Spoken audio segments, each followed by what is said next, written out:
அனைவருக்கும் கலக்கம். மத்தேயு 2:3. ஏரோது ராஜா அதை கேட்டபொழுது அவனும் அவனோடே கூட எருசலேம் நகரத்தார் அனைவரும் கலங்கினார்கள். இயேசு இந்த உலகத்தில் பிறந்த பொழுது ஒரு சாதாரண சூழல் காணப்படவில்லை. ஏரோது ராஜாவின் நாட்களில் யூதேயாவில் உள்ள பெத்லகேமிலே இயேசு பிறந்த பொழுது என்று மத்தேயு 2:1 பதிவு செய்கிறதே. அப்படி என்றால் இயேசு பிறந்த அந்த நாட்கள் ஒரு கொடுமையான நாட்கள் என்பதை அறிந்திருக்கிறோமே.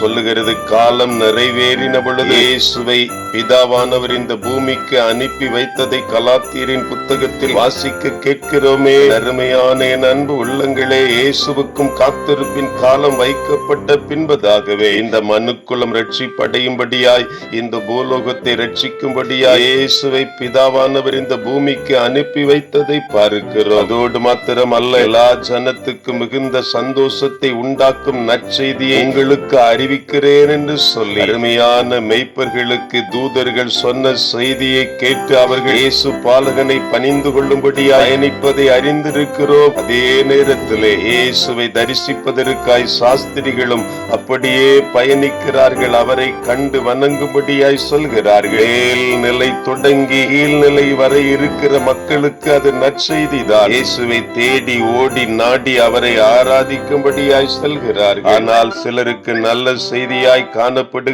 செய்தி செய்தியாய் மாறிவிடுகிறதே. அவர்கள் வாழ்விலே கலக்கத்தை ஏற்படுத்தி விடுகிறதே. தன்னுடைய நாற்காலி பறிபோய் விடுமோ என்கிற அச்ச உணர்வு வந்து விடுகிறது. ஏரோது ராஜா அதை கேட்டபொழுது அவனுடைய கூட்டத்தார் அனைவருக்கும் கலக்கம் வந்து விடுகிறது. அது நிமித்தம் அவர்கள் செய்கிற காரியம் என்ன? இந்த சாஸ்திரிகளிடத்திலே திட்டமாய் விசாரித்து எனக்கும் பதில் சொல்லுங்கள் என்று ஏரோது அனுப்பி வைக்கிறார். ஆனால் ஏரோது சாஸ்திரிகளால் வஞ்சிக்கப்பட்டதை கண்டு மிகுந்த கோபமடைந்து ஆட்களை அனுப்பி தான் சாஸ்திரிகளிடத்தில் திட்டமாய் விசாரித்த காலத்தின்படியே பெத்லகேமிலும் அதன் சகல எல்லைகளிலும் இருந்த 2 வயதுக்குட்பட்ட எல்லா ஆண் குழந்தைகளையும் கொலை செய்கிற அப்படிப்பட்ட ஒரு திட்டம் தீட்டி அதை செயல்படுத்துகிறதை பார்க்கிறோம். அதிகார பசி அத்துமீற வைக்கிறது. அடுத்தவர்களை கொலை செய்யும் அளவுக்கு அது செய்து விடுகிறது. அடுத்தவர்கள் வாழ்க்கையை அழிக்கும்படியாய், தொலைத்து விடும்படியாய், இந்த உலகத்தில் இல்லாமல் ஆக்கும்படியாய் அதிகார பசி அப்படியாய் மாறிவிடுகிறது. ஆண்டவர் பிறந்த பொழுது